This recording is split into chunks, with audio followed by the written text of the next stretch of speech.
Mes crèmes d'amour, j'espère que vous allez bien, je suis trop contente de te retrouver aujourd'hui pour une nouvelle vidéo. On va ouvrir un mail, donc ça va être une vidéo analyse de situation. Si tu tombes ici par hasard, bienvenue sur ma chaîne, moi c'est Linda, femme d'intérieur, femme d'extérieur, mais surtout analyste comportementale à mes heures perdues. Je suis là pour vous aider si vous traversez une épreuve difficile, si vous avez un problème de l'ordre professionnel, sentimental, financier, quel qu'en soit. On est multicarte et multitâche. Vous m'envoyez votre demande d'analyse de situation par mail à l'adresse qui se trouve en barre d'informations, lindouchka.mag@gmail.com.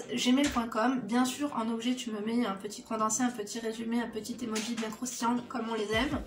Donc aujourd'hui, on va traiter le mail d'une abonnée. Je ne sais pas si vous avez fait partie du dernier live. Si ce n'est pas le cas, je vous invite à regarder la rediffusion. Elle est disponible. C'était un live vraiment super intéressant. Et donc, une abonnée m'avait dit: Linda, tu n'as pas encore lu mon mail. C'est un petit peu urgent. Elle était vraiment très préoccupée. Elle était vraiment pas très bien.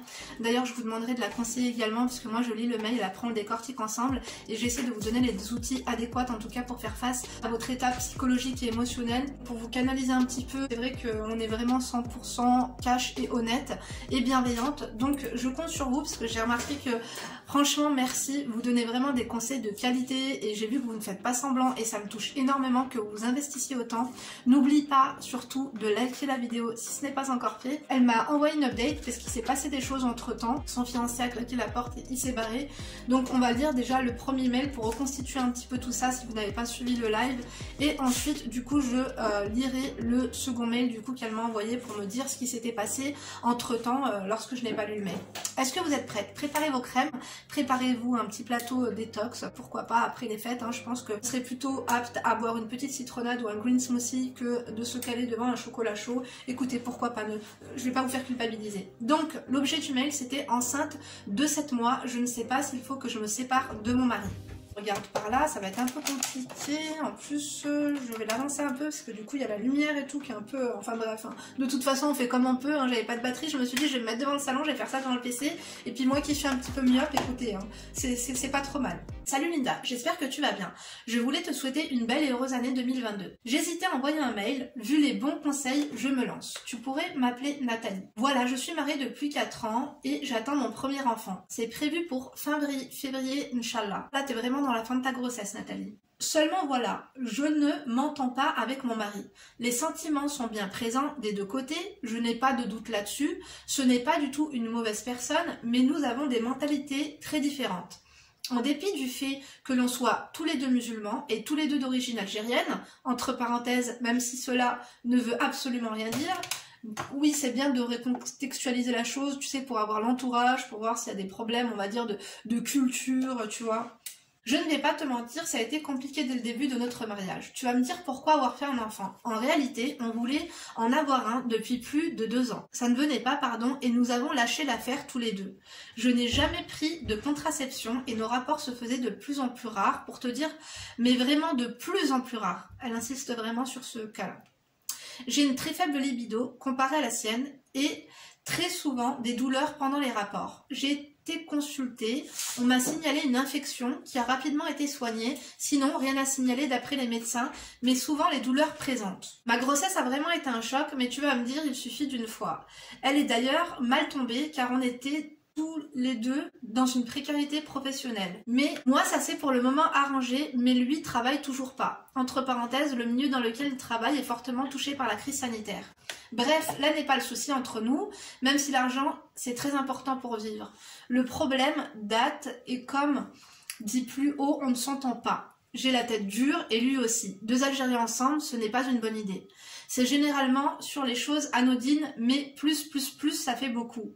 Au tout début de ma grossesse, je ne supportais pas ma maison à cause des odeurs. J'ai eu aussi des humeurs, je le reconnais, et j'ai passé quelque temps chez ma famille.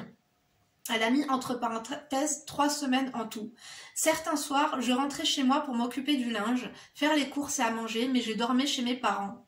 Au début du séjour, même si je l'avais mal perçu, ça allait plutôt bien, puis je ne sais pas ce qu'il s'est passé dans sa tête, car quand je suis revenue, il a voulu que je reparte, il a même tenté de me sortir de force, mais moi têtue, je lui ai dit non, je reste, c'est chez moi aussi. Sachant que déjà nous sommes mariés religieusement et civilement, mais en plus je paye la moitié avec lui, même quand on avait une différence de salaire, entre parenthèses à son avantage. De plus, le propriétaire de la maison est un membre de ma famille. Le motif de son geste, tu as abandonné ton foyer sans raison. J'ai beau lui avoir répété qu'une personne qui abandonne son foyer déjà le fait sans prévenir, mais ne revient pas plusieurs soirs par semaine pour faire à manger ou le ménage. Il n'y a rien à faire, il a gardé cette idée en tête. Entre parenthèses, devant le fait que j'ai pas voulu lâcher l'affaire, il a menacé de me frapper, mais ne l'a pas fait. Et il a déjà dit qu'il voulait divorcer et souhaitait une garde alternée dès que notre enfant sera né. C'est vraiment très très complexe, ma chérie. J'ai plusieurs hypothèses là déjà. J'étais complètement meurtrie, je n'arrêtais pas de pleurer, je lui ai envoyé plein de messages écrits dans lesquels je lui ai dit tout ce que j'avais sur le cœur, genre les fois où il m'a fait mal au cœur et que j'ai pas oublié, etc. Les fois où il m'a rabaissé. Il m'a dit qu'il aurait pu comprendre, mais qu'il ne le fera pas. À un moment, il a souhaité partir. Il a prévenu ma mère. Je sais plus trop ce qu'il lui a dit et ce qu'elle lui a dit, mais au final, il a changé d'avis et a essayé d'arranger les choses. Bref, avec le temps, ça s'est apaisé, mais moi, je n'arrive toujours pas à oublier son geste, sachant que parfois, il me fait mal au cœur. Aussi, j'ai envie de rentrer dans les détails. Ce serait beaucoup trop long. Et il y a aussi des choses intimes. Mais je n'ai jamais eu d'expérience. C'est le premier. En tout, chez moi, il n'y a pas eu de petits copains ni rien. Je lui ai souvent dit qu'il aurait dû se marier avec une femme avant pour avoir un minimum d'expérience. Se marier avec une femme ayant un minimum d'expérience. Tu sais, ça veut rien dire. Il y a des filles qui sont vierges, il y a des filles qui viennent de se marier et t'inquiète pas. Je pense que pour faire du cheval, c'est un peu comme pour faire du vélo. Au début, la première fois, tu fais comme tu peux et ensuite, finalement, tu le sais faire, quoi. C'est comme, je vais pas dire que c'est comme nager, mais ouais, c'est comme faire du vélo. Le premier jour, c'est compliqué, et une fois que tu as retrouvé tes repères, la deuxième fois, tu roules sur des roulettes. Moi, je pense. Hein. Après, je pense qu'on va en parler après, mais c'est beaucoup plus profond que ça. C'est pas de l'expérience, c'est juste que l'intimité n'est pas là. Je pense qu'il n'y a pas de préliminaire, je pense qu'il n'y a pas de désir, je pense qu'il n'y a pas de câlinage, je pense qu'il n'y a pas de... Voilà, il faut s'échauffer, quoi. Il faut chauffer un peu le matos, hein, sinon ça rentre pas. Hein. Je ne sais pas si pour mon bien à moi et celui de mon fils, il faut que je reste avec lui ou non. Bien sûr, ça reste son papa et on fera garde partagée, même si ce sera difficile pour les trois. Mais franchement, plus j'avance dans la grossesse, plus j'angoisse. Parfois, j'ai l'impression qu'il cherche à me manipuler. Je ne dis pas que c'est un pervers narcissique, mais manipulateur, oui. Ah oui, il y a un an, je l'ai suivi en Afrique par amour pour raisons professionnelles. Et bien même ça, je me demande si j'ai bien fait car j'ai laissé tomber un job, mais alhamdoulilah, j'ai trouvé mieux. Voilà comment je suis remerciée, elle m'a mis entre parenthèses. Je suis déçue de mon mariage. Je ne dis pas que je suis irréprochable, mais je souffre de notre relation, je me demande si elle a un avenir, je culpabilise même vis-à-vis de notre futur enfant. J'essaie de m'en remettre à là, mais je suis toujours perdue. Même si pour les achats du bébé, on n'est pas d'accord, il ne veut pas que ma famille qui souhaite participer, participe, alors que je ne vois pas le mal. Voilà, je n'ai pas tout raconter, car les choses, si jamais il y a des questions, j'y répondrai avec plaisir. Merci pour tout ce que tu fais, merci aux abonnés si tu fais la vidéo, gros bisous. On va commencer à développer un petit peu cette première partie. Je pense, ma chérie, alors dans un premier temps, je te remercie de t'être confiée à nous. J'ai adoré ton texte et tout, ça se voit que tu es une femme très intelligente, qui construit très bien ses phrases. Ça nous change un peu, j'ai envie de dire, sans dénigrer qui que ce soit. Je pense que tu es une femme qui est sûre d'elle, qui... Je pense pas que tu sois carriériste, mais quand même, je pense que tu avais un bon travail. Je pense que tu es très organisée et tu sais ce que tu veux dans la vie. Tu as tout fait pour choisir le bon. Donc, c'est ton premier mec. Tu n'as jamais eu de rapport intime. Tu n'as jamais eu de rapport quel qu'en soit. Donc, je pense que effectivement, tu manques un petit peu d'expérience. Je vais même pas dire au niveau du zboub, ma chérie, hein, hachek. Mais au niveau de tous les points, de tout l'aspect de la relation avec les hommes. C'est vrai que les hommes, je pense qu'il ne faut pas parfois essayer de trop les comprendre, il ne faut pas trop les informer, comme là tu me dis, ma famille voulait participer pour les achats du bébé mais il n'a pas voulu, c'est même pas des choses que tu as à lui dire ou lui informer. Le jour où on t'achète un truc, tu le ramènes à la maison, c'est un cadeau et basta. Tu vois ce que je veux dire? T'as même pas besoin de lui demander son avis sur ces choses-là. Pour moi, c'est des choses futiles et je pense que d'après moi, je pense que tu es tellement une perfectionniste que tous les aspects de ta vie sont importants et je pense que tu lui parles de tout, de toutes les choses, qu'elles soient futiles ou non, et il y a certaines choses que les hommes, en fait, ils ont même pas besoin de savoir parce qu'ils sont pas comme nous, ils en ont rien à foutre en tout cas de ces choses-là. Ensuite, pour revenir à ta grossesse, je pense que, bon, non, déjà, revenons-en aux rapports, qui ont été assez compliqués. Tu m'as dit que, du coup, tu avais une petite infection, et que par la suite, il y avait beaucoup de douleurs lors des rapports. Je pense que tu as souffert de vaginisme, tout simplement parce qu'il ne t'a pas mis en confiance. Je ne sais pas si vous pratiquez les préliminaires ou pas avant l'acte, mais c'est très important d'avoir un moment vraiment et réellement affectueux, de se faire des câlins, de pratiquer des préliminaires, de se mettre en confiance, parce que sinon tu ne vas pas en fait lâcher prise et te lâcher. Peut-être que tu as honte, je sais pas si tu as honte de te retrouver toute nue face à lui et finalement de te lâcher, parce que comme je te dis, je pense que c'est pas parce que c'est avec lui que tu as eu ton premier rapport que finalement tu manques d'expérience. Encore une fois, moi j'ai des cousines au bled ou quoi, ou des copines, ou tu vois moi-même, hein, je parle pour moi-même, la première fois, et ben c'est vrai que j'ai été avec un homme pendant longtemps, et c'est pas pour autant que je me sentais plus... je sentais que j'avais moins d'expérience qu'une autre. Tu vois le truc ou pas? Moi je pense que y a un réel souci d'affection, je pense que tu as un petit peu un problème de confiance en toi, et je pense que tu as attendu des choses qui ne sont jamais arrivées dans ta vie de couple.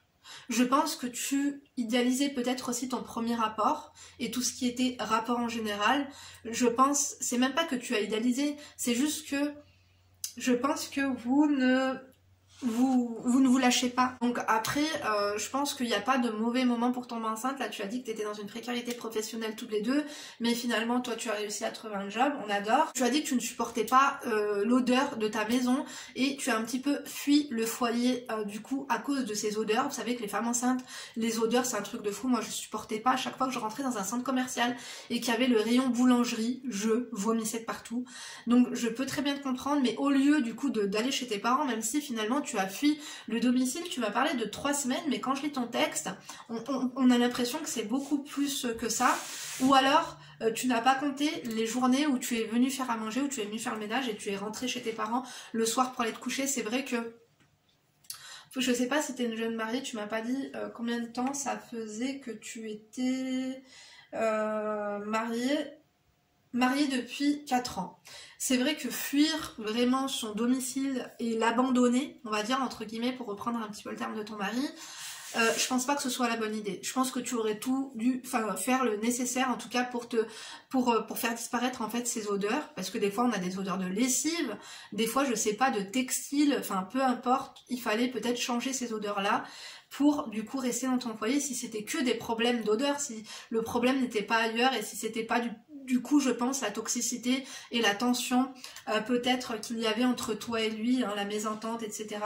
Je pense peut-être qu'il y a une différence entre les discussions des uns et des autres, peut-être que vous n'avez pas les mêmes centres d'intérêt, mais ce que je ne comprends pas c'est pourquoi ta maman et tes sœurs, en fait, quand tu es allé chez eux, ne t'ont pas donné ces conseils-là. Après, tu vois, quand t'es pas bien, c'est bien d'aller chez sa maman pendant une semaine, pourquoi pas, mais c'est vrai que en 4 ans, quand tu quittes quand même le domicile, c'est assez fort.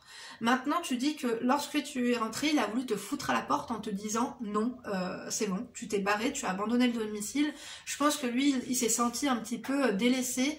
C'est comme si finalement tu signais l'arrêt de cette relation. Et je pense qu'avec un peu de fierté, comme tu dis, la fierté algérienne, il s'est dit non. Elle a voulu se barrer, elle ne reviendra pas. Donc du coup il a été assez violent, en tout cas avec les paroles avec toi, il a menacé, tu as dit, de te frapper, il t'a insulté, il t'a dénigré, et je pense que en fait, bon, ta maman a rabiboché les choses, du coup tu es retourné là-bas, il ne comprend pas pourquoi du coup en fait tu impliques, je pense, ta famille, je pense que tu es beaucoup proche de ta famille, et heureusement quelque part, parce que ces lacunes d'affection et d'attention qu'il te porte pas, je pense que finalement tu trouves ça dans ton foyer familial avec ta famille. Je trouve que c'est un petit peu dommage tout ça, parce que tu sais, quand on est enceinte, il y a les hormones. À partir de 3-4 mois, tu sais, des fois tu perds les pédales, et je pense que avec la fierté comme tu dis, et en plus perdre les pédales, en plus les hormones, en plus peut-être un peu de manque de communication, en plus peut-être un petit peu les problèmes de zboub que vous avez un petit peu entre vous, je pense que vous n'êtes pas assez vraiment proches intimement parlant et affectueusement parlant, je pense que vous n'êtes pas assez proches, mais tu sais, on peut y remédier parce que je trouve que c'est dommage du coup de songer à une séparation alors que ton enfant n'est même pas encore né. Prends soin de toi, ne prends pas, je vous avais dit, ne prenez pas des décisions trop hâtives, surtout lorsque tu es dans une période hormonale et qui plus est de grossesse. Bon, ça va pas s'arranger quand tu vas accoucher, crois-moi, il faut un petit laps de temps, je crois que c'est au bout du 5e ou du 6e mois que ton enfant aura pour que tu reprennes un petit peu tes esprits. En tout cas, si tu n'optes pas pour une contraception, parce que selon ce que tu vas prendre à stérilet ou quoi au caisse, eh ben, ça va être encore pire. Hein. Crois-moi, moi j'ai mis le stérilet, enfin là j'ai le stérilet, mais avant j'avais mis l'implant, et crois-moi, je m'étais transformée en dragon cracheur de feu. Donc fais très attention. Je vais quand même lire ton deuxième mail, du coup pour te conseiller un petit peu dans la globalité. Du coup elle m'a mis « Salut Linda, je ne sais pas si tu as lu mon premier mail. Pour te donner des nouvelles, on s'est pris la tête dernièrement pour une absurdité. Enfin, c'est lui qui s'est mis en colère pour rien. On ne se parle plus, ouais, mais je pense que à chaque fois que vous vous embrouillez pour rien, et ben, il me fait chier ce ballon qui... Bon bref, c'est pas grave. Je pense qu'à chaque fois, en fait, il n'y a pas de quoi fouetter un chat. Bien sûr, tous ces problèmes-là seraient... En fait, t'as pas vraiment de gros problèmes. Je trouve qu'il n'y a vraiment pas de quoi fouetter un chat. C'est juste les hormones, c'est juste un manque de communication, d'affection et de compréhension. Je vais finir par lire tout ça. Moi, j'ai repris le boulot depuis lundi, donc je souffle un peu. Donc enceinte, en plus, tu travailles. Bravo, ma chérie. Récemment, je lui ai parlé d'une chose qui m'avait blessée, et lui m'a dit en gros que je m'acharnais à parler de cela, alors que l'on est en froid. Bref, en gros, c'est... Oui, je t'ai dit, ma chérie, que quand t'es en froid, il faut éviter. Après, des fois, c'est plus fort que nous. Parce qu'on a ce besoin d'extérioriser, on a ce besoin de faire passer le message, on a ce besoin de faire comprendre et de partager à l'autre les émotions que l'on traverse et tout pour qu'il essaie de se mettre à notre place. Mais c'est vrai que je vous ai dit que c'est pas le bon moment. En fait, quand ça va pas, quand tu essaies de partager une frustration ou un problème, eh ben ça va faire qu'empirer les choses. Donc il faut vraiment, quand ça va, c'est pas tout niquer le délire et quand ça va tu viens parler de ce qui ne va pas, non, mais plus posé et avec des mots un peu moins de négation et tout ça pour essayer de régler le souci, parce que parfois, tu sais, une semaine ou un mois après, on garde ça pour nous, même si garder ça pour soi, c'est pas évident, surtout quand on est enceinte, mais tu sais, parfois, je veux dire, la patience, c'est une vertu, et c'est qu'avec la patience, finalement, et prendre sur soi, et un peu de gymnastique psychologique, que l'on arrive à régler les problèmes. Donc, tu t'acharnais à parler de cela, donc si t'as dit que tu t'acharnais à parler de cela, c'est parce qu'il avait déjà reçu ton message 5 sur 5 et peut-être qu'il n'adhérait ou ne validait pas ou ne partageait pas la même réflexion que toi sur ce sujet. Il croit que l'on n'a pas d'avenir ensemble, que je ne l'écoute pas et que j'en fais qu'à ma tête. Bon, déjà tu n'as pas à l'écouter, voilà, tu n'as pas... Si, tu peux l'entendre, tu peux l'écouter, mais tu n'as pas à faire ce qu'il dit, hein, d'accord? À un moment donné, t'es pas un chien de la SPA qu'on vient d'adopter. Donc par contre, quand il dit qu'on n'a pas d'avenir ensemble, ça c'est un petit peu fort. Je pense que vous devriez vraiment essayer de trouver, je sais pas, une médiation. Ta mère, la dernière fois, elle avait fait la médiation. Je pense que ce serait important parce que je pense que toi et lui, vous avez des idées qui sont vraiment tranchées. Il va falloir que quelqu'un mette de l'eau dans son vin, ou là, en l'occurrence, de l'eau dans son sélecto, parce que je vous jure qu'on va pas y arriver. Et c'est vraiment dommage que vous vous sépariez, que votre gosse qui est pas encore né se retrouve avec deux parents séparés, alors que, comme je t'ai dit, il y a vraiment pas de quoi fouetter un chat. T'as vu toutes mes histoires abracadabrantesques, les plus les unes que les autres. Toi, tu es vraiment dans le soft. Mais le mal-être et, on va dire, l'angoisse, le mal-être et la toxicité, ce n'est pas à prendre à légère, je suis tout à fait d'accord. Donc suite à cela, je lui ai demandé cash s'il voulait se séparer. Il m'a dit qu'il voyait plus de négatif que de positif et il croit que l'on n'a pas d'avenir ensemble. Ah oui, ça je l'ai lu. Mais qu'il n'est pas le seul à décider, qu'il fallait pas essayer de le faire, passer pour celui qu'il ne veut pas. Attendez, je voulais faire un petit point ensemble. Ne croyez pas que j'ai pris le parti pour le mari. Moi, je prends le parti de personne. C'est toi qui m'écris, c'est toi que je dois aider. Moi, je te donne juste une perspective différente pour que tu puisses prendre effectivement cet œil extérieur et ce recul pour analyser finalement la situation dans sa globalité. Et j'essaie de me mettre à ta place, pas à sa place. Ce qu'il t'a dit est inacceptable. On est bien d'accord. Il ne fallait pas essayer de le faire passer pour celui qui veut ou ne veut pas. Genre, il veut pas que tu le fasses passer pour le décisionnaire de la rupture. C'est ce que j'ai compris.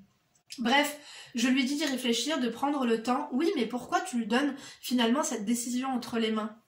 C'est comme si, tiens, moi, cette décision, si tu veux qu'on reste ensemble, tu le dis, si tu veux pas, on reste pas, mais en tout cas, c'est à lui de faire les efforts. Je suis pas d'accord, je pense que vous avez tous les deux vos torts là-dedans, mais ce sera après ton accouchement, quelques mois après, que tu t'en rendras compte, parce que les hormones, ça joue beaucoup. Et si on met une caméra chez nous, et qu'on regarde la caméra, et qu'on voit tous nos gestes, nos paroles et tout, on se rend bien compte que des fois, on perd les pédales, comme je vous l'ai dit. Bref, je lui dis de réfléchir, de prendre son temps qu'il faut, etc. Et qu'à la base, au début de la grossesse, il avait déjà parlé de divorce, et que si ça se trouve, il y pensait déjà avant. J'ai ajouté que si on se séparait, on serait tous les deux responsables et que c'est Allah qui en décidera. Le plus important est que cela se fasse en paix, sans histoire déjà, parce que ça sert à rien de faire s'ajouter des soucis et surtout par rapport à notre enfant qui viendra au monde et qui lui n'a rien demandé. J'ai ajouté que je ne sais pas ce qui est le mieux pour nous et pour notre fils, mais si on se sépare, eh bien cela ferait mal, c'est sûr, mais concis fera, car c'est le destin, et que lui souhaite le bonheur avec ou sans moi à ses côtés. Ça c'est bien. Il ne m'a pas répondu et ne m'en a pas reparlé. Avant-hier, il m'a dit de ne pas m'occuper de lui, genre de lui faire à manger. Écoute, t'as 9 mois de grossesse, ça c'est clair que tu devrais arrêter. Déjà tu travailles, c'est toi qui payes les factures, monsieur ne travaille plus et en plus c'est toi qui vas devoir faire à manger et t'occuper de tout. À un moment donné, moi je veux bien la mentalité musulmane, la mentalité arabe et tout, ça va 2 secondes quoi. Tu vois ce que je veux dire? Les hommes c'est eux qui travaillent, c'est eux qui payent les factures. Dans ce cas-là, il faut remettre tout dans son contexte. Parce que tu sais, hein, moi les gens qui prennent que le positif du truc mais qui oublient le négatif et qui, tu vois, moi je déteste ça. Avant-hier, il m'a dit de ne pas m'occuper de lui, donc, mais je le fais quand même. Hier, il m'a fait la remarque, il m'a dit pourquoi tu n'écoutes pas. Je lui ai dit écoute, si tu veux pas manger, c'est ton droit. Il m'a dit ça m'arrange, mais c'est gênant. Je lui ai dit c'est pas grave, c'est rien, je ne t'oblige pas à manger. Faut savoir que la plupart du temps, je lui prépare son assiette. Finalement, il a mangé et m'a remercié. Voilà, j'espère que tu as à peu près compris, car je m'en mêle les pinceaux. Oui, je vois que t'as beaucoup de reproches, t'as beaucoup de choses à dire. En même temps, je pense que vous devriez, je vous jure, des fois, il faut juste se serrer dans les bras, s'excuser et passer à autre chose sans radoter et sans ressasser les erreurs qui sont passées. J'ai envie de te dire, est-ce que toi, tu serais capable là de faire table rase du passé, de toutes ses reproches, de toutes les choses qu'il a pu faire maladroitement ou pas? Je pense qu'il faut mettre tout ça à côté parce que si, enfin, je suppose qu'il doit avoir des up and down, qu'il va avoir des jours où ça se passe bien et des jours où ça se passe mal. Mais si dans les jours où ça se passe bien, toi-même dans ta tête tu es hanté et tu te ressasses en fait ces choses qu'il t'a dites ou qu'il t'a faites et tu te remets dans le mal et que du coup tu as une attitude aigrie et hostile, c'est compliqué. Moi j'ai envie de te dire une chose ma chérie. J'ai l'impression, si je lis bien entre les lignes, c'est que tu n'as pas envie de te séparer de lui. Tu vois, je pense que c'est ton mari et que tu l'aimes. Je pense aussi qu'il t'aime. Oh, sinon, crois-moi, un mec, quand il a envie de te quitter, il vient pas te demander ton avis. Il n'y a pas de, tiens, la décision t'appartient. Il te demande pas ton avis. Il se barre. Tu vois ce que je veux dire ou pas? Et pareil pour une femme. Mais du coup, comme je te dis, moi je trouve qu'il n'y a pas de quoi fouetter un chat, même si on sent ta douleur. Enfin, moi en tout cas, je sens ta douleur vraiment. Parce qu'on est tous et toutes passés dans une espèce de période un petit peu comme ça. Et je pense que tu devrais lui proposer, après je pense qu'il sera pas réceptif, juste tu sais ce que tu devrais faire, parce que là j'allais te dire faites un break au pire, et vous allez voir si vous vous manquez réellement, tu vois. Après le problème c'est que loin des yeux, parfois loin du cœur, quand tu n'as pas les... Enfin des fois tu passes à autre chose, des fois en fait tu te rends compte que finalement t'es bien, que la personne ne te manque pas, et tu ne vas pas vouloir te remettre avec. Ça va être... Voilà, peut-être bénéfique, hein, tu vois. Maintenant, moi, ce que je pense que tu devrais faire, c'est réellement pas prendre sur toi, mais ne le calcule plus. N'essaie plus de discuter, n'essaie plus de régler les conflits, qu'ils soient passés ou présents, n'essaie plus de régler tout ça, juste ne le calcule plus. Tu es en fin de grossesse, prends soin de toi physiquement et mentalement, et plus physiquement, fais la petite valise de ton enfant. S'il te propose d'aller faire des achats pour ton enfant, tu lui dis oui. Si ta famille a prévu de t'acheter ces choses-là, tu t'en fous. Laisse-le acheter en double, au pire tu gardes le ticket de caisse et tu iras le rendre. Mais ne lui dis pas non, ma famille a acheté ça, lui il va te dire non. Rentre pas dans ses délires, rentre pas dans ses débats, rentre pas dans ses discussions et ne rentre pas dans ses conflits. Juste, ne lui demande pas, si lui te dit ne me fais pas à manger, ne lui fais pas à manger. Si lui te dit ne me fais pas à manger, pourquoi tu vas lui faire à manger? Ne lui fais juste pas à manger. Mais est-ce que à l'heure qu'il est, tu dors encore chez tes parents et tu viens juste la journée pour faire à manger? C'est ça que je veux comprendre, parce qu'à un moment donné, ma chérie, c'est vrai c'est comme si tu fuyais un petit peu la situation. Il va falloir que tu l'affrontes, même si tu es enceinte. Encore une fois, il ne t'a pas... Je pense, il t'a menacé, il t'a un peu dénigré, mais je veux dire, il n'est pas violent. Tu dis toi-même que c'est quelqu'un de bien, regarde la preuve, tu lui as préparé à manger, il t'a remercié, c'est quelqu'un d'intelligent et de cordial, donc je pense que tu dois regagner ton foyer, continue à faire ton ménage, continue à aller au travail. S'il ne veut pas que tu cuisines, laisse-le cuisiner, je pense que ça te fera du bien de te poser un peu, ne le calcule plus, ne prends pas les choses à cœur, n'analyse pas tout ce qu'il se passe, n'analyse pas tout ce qu'il dit, n'analyse pas tout ce qu'il fait, juste lâche du lest. Je pense que ce sera important que là tu lâches un peu de lest. Je pense que par fierté, il a voulu te foutre à la porte la dernière fois parce que ça faisait 3 semaines que tu étais chez tes parents. Je pense que c'est, voilà, par fierté, il s'est senti peut-être un petit peu abandonné. Mais crois-moi, je te jure, ma chérie, qu'il n'y a pas de quoi fouetter un chat. Moi, je vais mettre, même si je sais que ça n'allait pas avant que tu tombes enceinte, je vais mettre ça sur le compte des hormones, sur un manque de communication, peut-être sur une incompatibilité d'humeur, c'est possible. À toi de voir, parce que tu sais, c'est pas avec un texte qu'on va réussir à se mettre à ta place, bien sûr. On essaie de se mettre à ta place, mais on n'est pas là pour vivre les choses. Et peut-être que tu as fait un petit condensé, mais que tu ne nous as pas tout raconté. Donc, moi, ce que je te dis, ma chérie, c'est que pour l'instant, pour moi, est-ce que tu es réellement malheureuse? Est-ce que tu es vraiment mal? Est-ce que tu te sens, parce que tu dis, heureusement, j'ai repris le travail, je me sens mieux.